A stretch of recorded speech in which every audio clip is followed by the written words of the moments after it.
Also, it comes with a 5.5-inch 1080p HD display. So for the price, it costs around $470, $460. So I think that is good. 1080p screen. That is a good thing that you're getting. Color-wise, you can see that it's definitely not as good as Super AMOLED displays that we get with Samsung phones, but it has its own worth for the money. You can see how these colors are looking.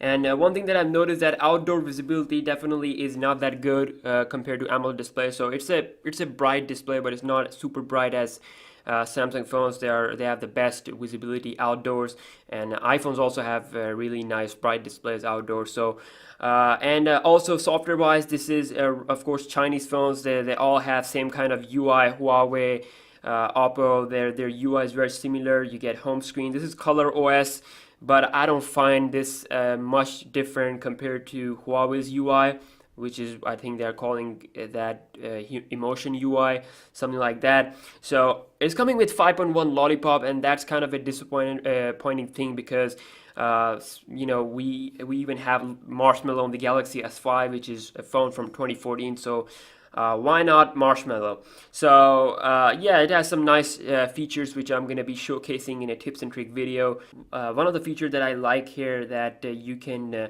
hold down these two buttons at the same time like this, and it's going to capture a photo. So that is really good. That's kind of a spy thing, you know. You don't have to do anything. You want to capture a photo, just do this, and it's going to vibrate, and that means that it's going to capture a photo, and you can of course take a look at that in the gallery. So that can be a good thing for some people if you want to take pictures secretly of someone.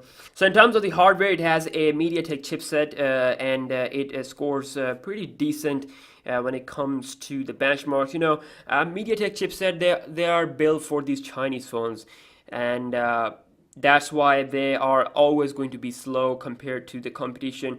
I mean, my Note 4 scores better compared to this phone that is released in 2016. You know, Note 4 2014 phone can score better in Geekbench versus this phone.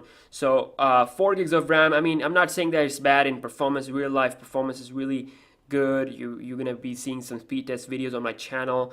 It has a really nice multitasking experience. I really like that. The software overall is really light. You get almost 2. Let's see here. If you close everything up, you get almost 2.4 gigs of RAM free out of 4 gigs.